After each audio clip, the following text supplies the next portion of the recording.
अगम्य है, बुद्धि से परे, मन से परे, इंद्रियों से परे। मन के पास जो कुछ यंत्र है उन सब की पकड़ से परे वो है ज्योतिर्मय परमात्मा। ये परमात्मा पथ, हजूर का पथ किसी सूरवीर का है। सूर तो सभी बने हैं, उन्होंने उसको काट के गांव उजाड़ दिया, उन्होंने उसको काट के गांव उजाड़ दिया। ये कोई सूरवीर है? मनुष्य बौखलाता है, या तो जंगल काट देता है, या आदमी को काट देता है, जानवर काट देता है। भगवान की सृष्टि अनादि जो की त्यों। ये अगम्य, अचिंत्य, अगोचर परमात्मा का पथ किसी सूरवीर का है। सूरवीर वो होते हैं तो आग आंच सहना सुगम, सुगम खड़ग की धार, नेह निबाहन एक रस, महाकठिन व्यवहार। भगवान के चरणों में स्नेह का निर्वाह करना बहुत कठिन व्यवहार है। जो निर्वाह कर ले वही सूर है। विविध माध्यमों से उन महापुरुष ने समझाया। ऐसा ही एक भजन कल एक सामने आया, लोगों ने प्रश्न किया कि ये क्या? तो आई गवनवा की सारी, आई गवनवा की सारी, उम्र अब हीन मोरी बारी। आई गवनवा की सारी, उम्र अब हीन मोरी बारी, उम्र अब ही मोरी बारी। साज समाज प्याले आए, और कहरिया चारी, बभना बेदर दी अचरा पकड़ी के, जोरथ गांठ हमारी, सखी सब पारत गारी। आई गवनवा की साड़ी, उम्र अब हिन मोहरी बारी। विधि गति बाम कछु समझ परत ना, बैरी न भई महतारी। रोय रोय मोरी अखियां पोंछत, घरवा से देत निकारी। भई सबको हम भारी, आई गवनवा की सारी, उम्र अब हिन मोरी बारी। गवना कराय पियाले आए, इतो तो बाट निहारी। छूटल गांव नगर से नाता, छूटे महल अटारी। कर्म गति टरे अनटारी, गमना कराय पियाले आए, इतो तो बाट निहारी। छूटल गांव नगर से नाता, छूटल महल अटारी। कर्म गति टरे नटारी, आई गवनवा की सारी, उम्र अब हिन मोरी बारी। नदिया किनारे तो नदिया किनारे, बलम मोर रसिया। दीन घूंघट पट टारी, कहत कबीर सुनो भाई साधो, नैहर को न हमारी, भाई सबसे हम न्यारी। आई गवनवा की सारी, उम्र अब हिन मोरी बारी। उटांग पुटांग भजन एक महात्मा आई लिखने की क्या जरूरत, लेकिन साधना की विशुद्ध लड़ी कड़ी भजन का आरंभ कैसे हो, भजन में मिलता क्या है, अंत में परिणाम क्या है, पूरे भजन का इतना ही अर्थ है।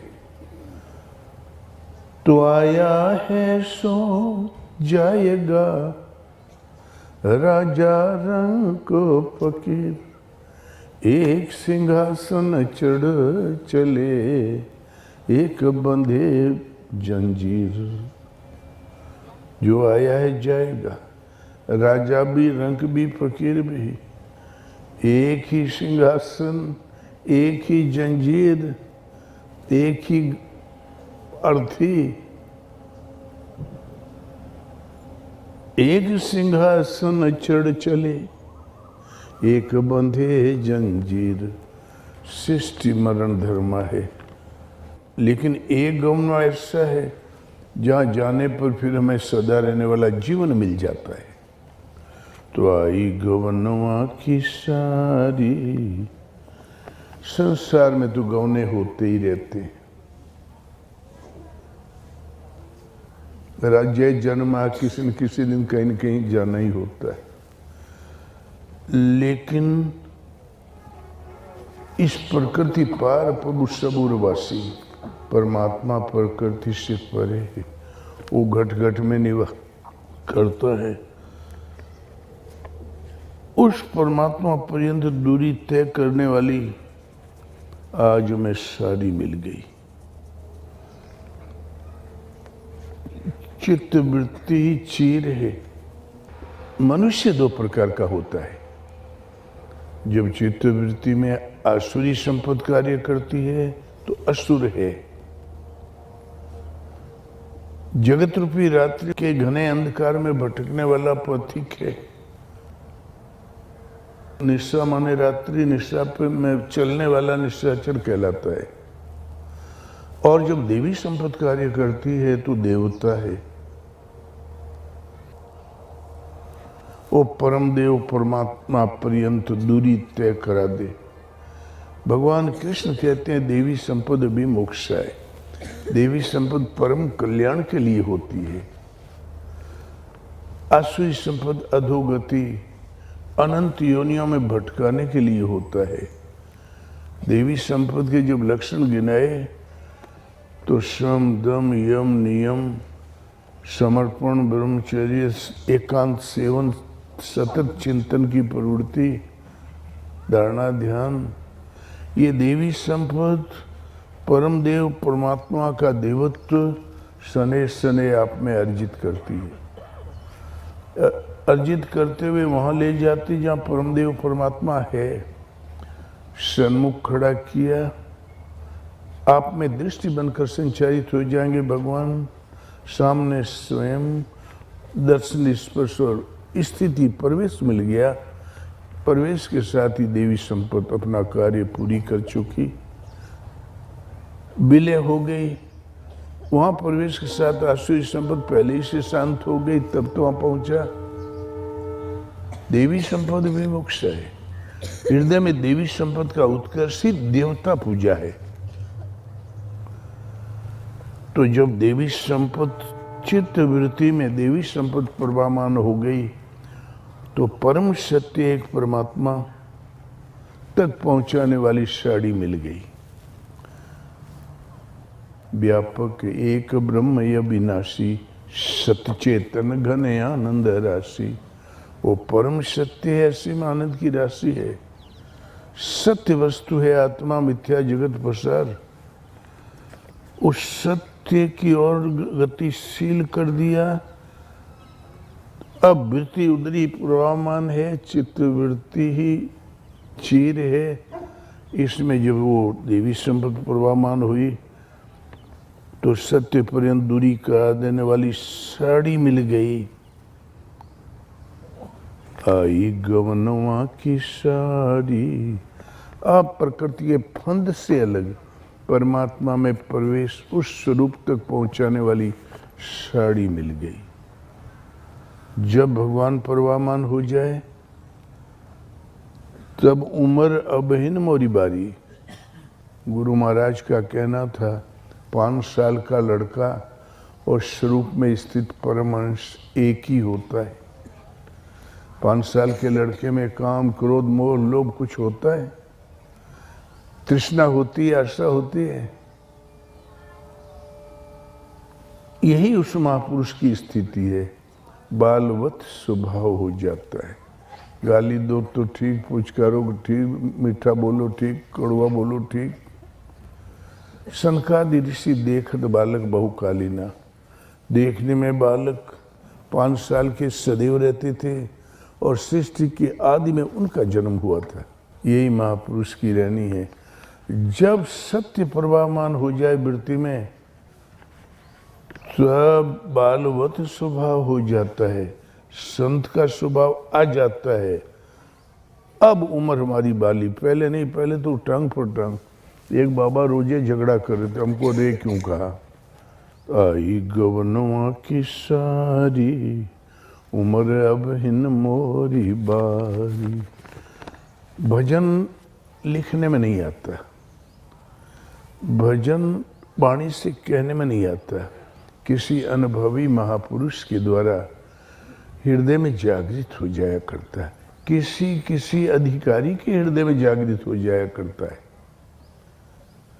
गुरु महाराज के यहाँ सेवा करो, टूटी फूटी सेवा करो, वाणी उपदेश समझो, थोड़ा लघु अभ्यास करो।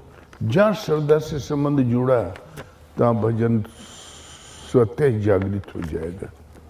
भगवान कृष्ण कहते हैं कि मैं संपूर्ण जगत की उत्पत्ति का कारण हूँ, मुझसे ही संपूर्ण जगत चेष्टा करता है, कुछ पाने की इच्छा करता है। ऐसा मानकर श्रद्धा भक्ति से युक्त विवेकी जन मेरा निरंतर भजन करते हैं। वे भजन कैसे करते हैं? मच्चित्ता मदगत प्राणा, मुझ में ही चित्त को लगाने वाले, मुझ में ही प्राणों को लगाने वाले, सदैव मेरी चर्चा, मेरी प्रक्रियाओं का परस्पर बोध कराते हुए मुझ में ही रमण करते हैं। ने नाम जपा ने रूप खाली गुणानुवाद किया। इस प्रकार तेषाम सतत युक्ता नाम भस्ताम प्रीतिपूर्वकम ददामि बुद्धि योगम तम येन मामुपयांति ते। निरंतर मेरे ध्यान स्मरण में लगे हुए प्रेम पूर्वक भजने वाले उन भक्तों को मैं वह बुद्धि योग देता हूँ जिससे वो मुझे प्राप्त होते हैं। आप बुद्धि योग कैसे करते हैं? बुद्धि में योग का संचार करता हूँ। कैसे करते हैं? तो कहते हैं तेषाम एवानुकंपार्थम अहम अज्ञानजम तमः नाश्यामात्म भावस्थो ज्ञान दीपेन भासुता। उनके ऊपर पूर्ण अनुग्रह करने के लिए मैं उनकी आत्मा से अभिन्न खड़ा होकर, हृदय से रथी, आत्मा से रथी होकर अज्ञान से उत्पन्न अंधकार को ज्ञान रूपी दीपक के द्वारा प्रकाशित कर नष्ट करता हूँ। वास्तव में भजन एक जागृति है। जब तक परमात्मा आपके आत्मा से ही जागृत होकर पल पल पर संचालित नहीं करता, रोकथाम नहीं करता, इस प्रकृति के द्वंद्व से निकालते हुए स्वयं आगे नहीं ले जाते, तब तक वास्तव में यथार्थ भजन प्रारंभ ही नहीं होता। भजन एक जागृति है। अध्याय 10 श्लोक 8 से 11। भजन एक जागृति है। जहाँ भजन का संचार वृत्ति में हुआ, अब रास्ते में कोई रुकावट नहीं। आई गवनवा की सारी, परमात्मा पर्यंत दूरी तय करा देने वाली चित्त वृत्ति ही चीर है। इसमें पहले माया प्रवाहमान थी, अब देवी संपद भजन प्रवाहमान हो गया। सत्य पर्यंत दूरी तय कराने वाली साड़ी आ गई। जब भगवान सचमुच उठाने बैठाने चलाने लगे, हम तो हाथ के यंत्र हैं, आज्ञा पालन ही भजन है, वो खुद तो कुछ होता ही नहीं। उम्र अब हिन मोरी बारी, ऐसा आने पर बालवत स्वभाव, उम्र बाली बालवत स्वभाव आ जाता है, संत स्वभाव आ जाता है। भैया ये गौनवा की साड़ी आई कहाँ से? साज समाज पियाले आए, साज समाज पियाले आए, और कह रही आचारी। इंद्रियों का संयम, यम नियम, आसन प्राणायाम, ये सारा साज समाज प्रेमास्पद प्रभु, जिन्हें प्राप्त कर लेने पर जीव की प्यास सदा के लिए मिट जाती है। पिया ले आए, फिर कुछ भी पाने की इच्छा नहीं रहती। इसीलिए परमात्मा प्रिया प्रियतम साईं कहकर संबोधित किया। प्रीति का सर्वोपरि माध्यम, जिनसे समझ जुड़ने पर भी क्षोभ कभी नहीं होता। ये साध समान सारी साधन की प्रक्रिया भगवान खुद संचालित करने लगे। पिया ले आए और कह रिया चारी, कार का काम है डोली को उठा के ले चलना। ईश्वर पथ में नाम, रूप, लीला और धाम, चार श्रेणियों से भजन पार होता है। भगवान को तो हमने अभी देखा ही नहीं, ध्यान कैसे धरोगे? सुमरिय नाम रूप बिनु देखे, आवत हृदय स्नेह अभिषेके। नाम का जाप करो, सुमरन करो, बगैर रूप देखे ही करो, विशेष स्नेह से डोरी लग जाएगी। लो तो हृदय में भगवान प्रकट हो जाएंगे। जब दिखाई पड़े तो ध्यान धर लेना, जब देखा ही नहीं तो ध्यान कैसा? विशेष स्नेह से लो लगने पर प्रकट हो जाएंगे। जब प्रकट हो जाए तब ध्यान भगवान को बैकुंठ से नहीं आना पड़ता। सबके उरे अंदर बसत जानत भाव को भाव, सबके हृदय के अंदर निवास करते हैं, भाव को भाव जानते हैं। कब तुम श्रद्धा में, कब भाव में, भाव सब जानते हैं। वही से जागृत हो जाते हैं। जब हृदय में स्वरूप आ जाए तब ध्यान धर लो। जब ध्यान धरा भगवान बता देंगे कि ये है भगवान, इनका ध्यान धरो। सदगुरु भी ढूंढ के दे देते हैं भगवान। संत विशुद्धि मिले परिते ही, राम कृपा करी चितवा जेही। विशुद्ध संत उन्हें मिलते हैं, राम कृपा करके एक निगाह देख लेते हैं उन्हें। फिर वो महापुरुष कैसे लूले लंगड़े हैं कि साफ सुडोल है, वो कुछ है, वो तो भगवान जानते हैं कौन क्या है। सुपा भगत संत था, राजसूय यज्ञ संपन्न हुआ था तो डुमार। संत की पहचान तो भगवान ही जानते हैं। साज समाज पिया ले आए और कहरिवाचारी नाम, नाम जपते जपते जब हृदय में भगवान प्रकट हो गए तो रूप देखने से लीला, भगवान कैसे सर्वव्यापी है, कैसे कण कण में व्याप्त है, कैसे योग क्षेम करते हैं, साधकों के सुरक्षा का भार वहन करते हैं। वो लीला, इसका नाम ही लीला। लीला देखते हुए उस लीलाधारी के करीब पहुंच गए दर्शन स्पर्श और विलेप आ गए तो धाम, धाम माने स्थिति। कर्म से पहले नाम, से रूप, रूप से लीला, लीला से धाम, ये चार कहा रहे। वो चारों जागृत हो गए साधना, ले आए कहरवाचारी। इसके संचालक है ब्राह्मण। बवना बेदर्दी अचरा पकड़ के, जोरत गांठ हमारी, सखी सब पारत गारी। आई गवनवा की सारी। जब साड़ी प्रवाहमान हो गई, सत्य परमात्मा को धारण करने वाली वृत्ति प्रवाहमान हो गई, उमर अब हिन मोहरी बारी।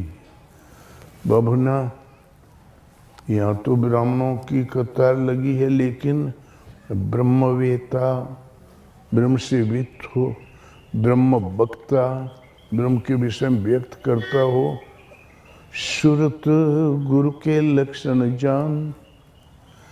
आपकी सूरत कहते हैं मन की दृष्टि को, उसको पकड़ के चिंतन में, ध्यान में लगा सके, ये गुरु के लक्षण है। इच्छा रखे मोक्ष की ताई शिष्य पहचान। जो ब्रह्मवेत्ता वो ब्राह्मण है, ब्रह्म के विषय में व्यक्त करते हो ब्राह्मण है। साधक की सूरत को पकड़ के साधना में लगा सके, स्थायित्व दे सके, वो ब्राह्मण है। जन्म ना जायते शूद्र, जन्मने वाला हर व्यक्ति शूद्र। जगत में तो मोह निशा सब सोवनिहारा, देखे सपना अनेक प्रकारा। भगवान कृष्ण कहते हैं, या निशा सर्वभूता नाम तस्याम जागृतो संयमी।